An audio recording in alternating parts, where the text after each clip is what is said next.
Hello and welcome. This is Kevin, also known as AWOL, and today we are looking at me making a bracelet that I mashed two different patterns into it. So both patterns are essentially an arrowhead. It's just that they're both done sort of differently. One that we're starting off with is the elongated arrowhead, which was sort of my nemesis pattern for a long time. I kind of grew to like it and kind of relatively getting used to it. Getting it started though here was it was a little tricky. It wasn't like it started off on like a real easy spot or something. I'm not sure if I get kind of played with the pattern a little bit more, if I could maybe have gotten it to a better spot, but whatever. Once I kind of got it going, it was okay. It was fine. The whole time making this thing though, I was watching the pattern on my screen, tie a few knots. Okay, make sure, yes, this goes down until it reaches, whichever color. It's not my favorite way of making stuff. I don't like when it doesn't come natural. Like that's part of the reason I really love like some of the zigzag, the ones that are like the arrowhead where it's just off to the side of it kind of thing. I love those kind of patterns that just kind of go. But yeah, so it starts out with this elongated arrowhead and goes into a very short, tight arrowhead, like a 2x3. Like there's two knots going this direction, and then 3, and then 2, and then 3. It's a real tight arrowhead. And when it changes up, it's like, ooh, okay. I had it, because you can kind of see, like I do a bit of segment knotting with the elongated version, like kind of working back and forth in these sweeps kind of works really nice. When I get to the other part, I tend to come out more like a chevron, just because I'm trying to avoid making mistakes. I'm trying to keep it on point.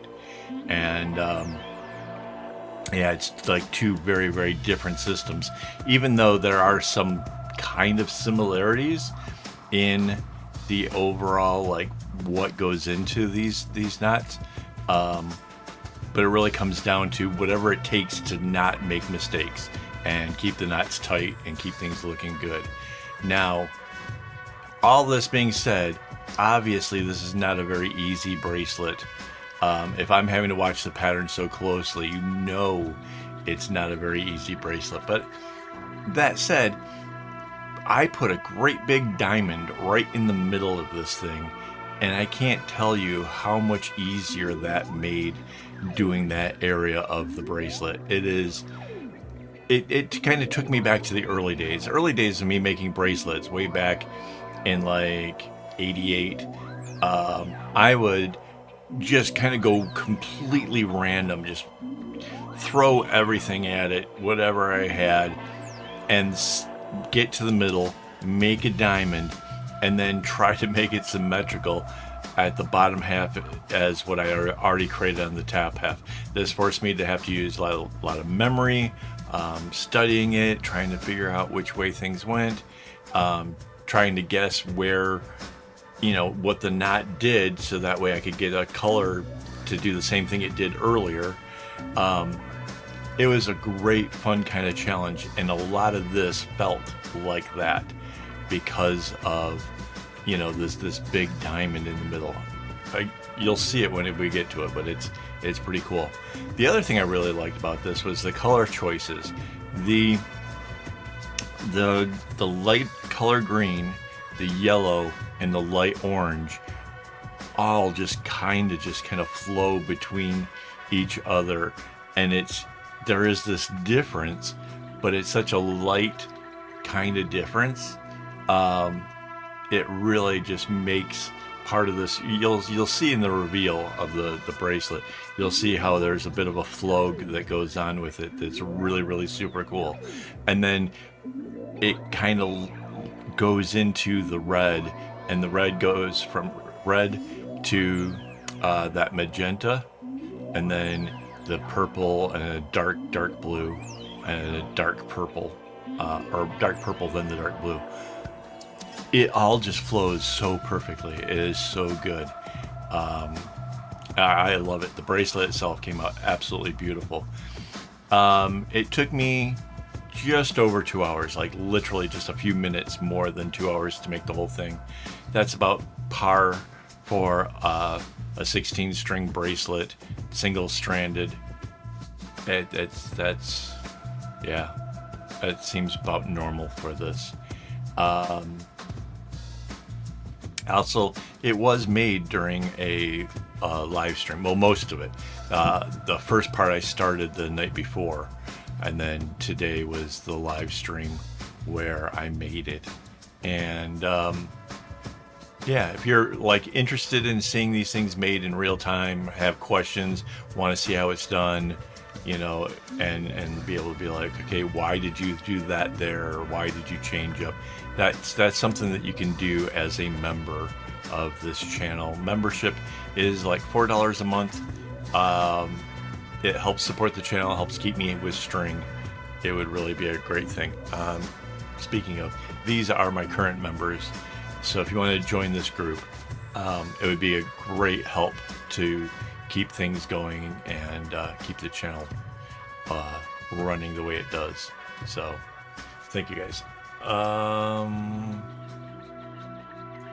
Yeah, so this is coming into the center part here, and you can see like so much faster, so quick. I know exactly what I'm doing. I don't have to look at anything. But then it flips, and yeah, the tighter diamond starts off in, you know, the closer zigzag. So that's sort of neat.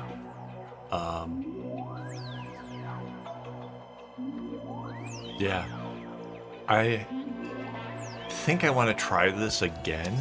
Maybe not quite as big of a diamond in the center. Like maybe like the pattern starts out a little bit quicker, and maybe do it with a couple other different arrowhead type designs. I'm not sure like which one to try, but I liked how this came out, and so I'm kind of tempted, kind of maybe shifting the colors a little bit, so maybe maybe we see a little bit more of the darker colors instead. But yeah, there's a lot of possibilities to this, and I liked how this one turned out so much that I kind of want to try seeing what else we can do with this. Yeah, it's up for it. For me personally, I find it really fun to experiment and try new things and just take an idea and kind of running with it, and like trying different versions just to see which version comes out the best. And that like best is so subjective. Like honestly, I didn't know this one would turn out as well as it did. I didn't know that I would love this pattern as much as I do. I thought it'd be interesting. I definitely thought it would be interesting. I wouldn't have done it if I didn't think it'd be interesting. But yeah, it came out so well. So now my curiosity is kind of piqued and wondering what else can we do.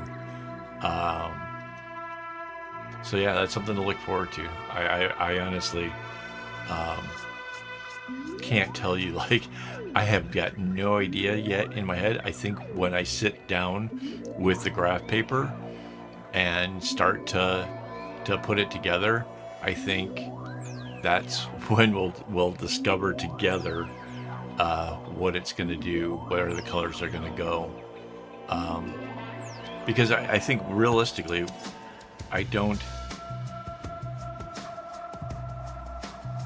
it'll be just like what feels right at the moment. Like I'll pick a color and be like, okay, this is going to be what is in the center, and then from there go through the flow, see where it turns out, and yeah, it'll be interesting to try. It'll be fun.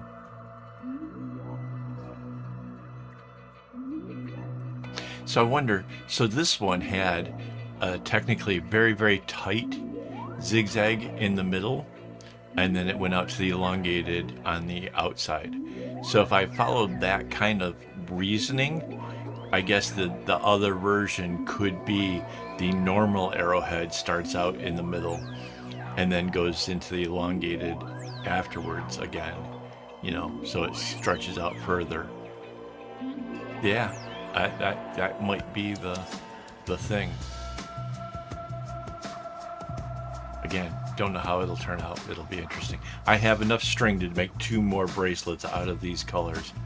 So the idea in my mind when I cut up the string was, yeah, let's make 3 different versions, you know, something, because we have the string for it. Why not give it a try? And yeah, I will. But yeah, when you see this, so I've got the bracelet in my hand. Keep looking down at it. It kind of, to me, looks like how they depict a black hole. Like there's just this dark, you know, red and fuchsia, you know, thing in the middle of it. That Mandy says it looks like maybe like an eye, you know, like one of those all-seeing things or whatever. I don't know. Either way, it's still this dark thing right in the middle that yeah, it turned out like so cool. I really, I guess I've already said I like it a lot, right? Yeah. It used most of the colors kind of the same. I think it was like the dark blue that kind of got used the most, but for the most part it was pretty even. There was no like ones that were used a heck of a lot more or anything, so you don't have to really worry about that. But yeah, you can see we're getting like down to the end of it now. I'm pretty sure, yeah, like those pinks kind of end up at the end, yeah. So yeah, if you guys have any questions, comments, leave it down below. I do try to answer everybody. If you've got patterns that you want me to try to figure out, you can always share that with me over on Discord. We have a whole nice community over there. So here comes the big reveal. Let me know what you think. Drop me a comment and a like. And as always, don't get your strings in a bunch.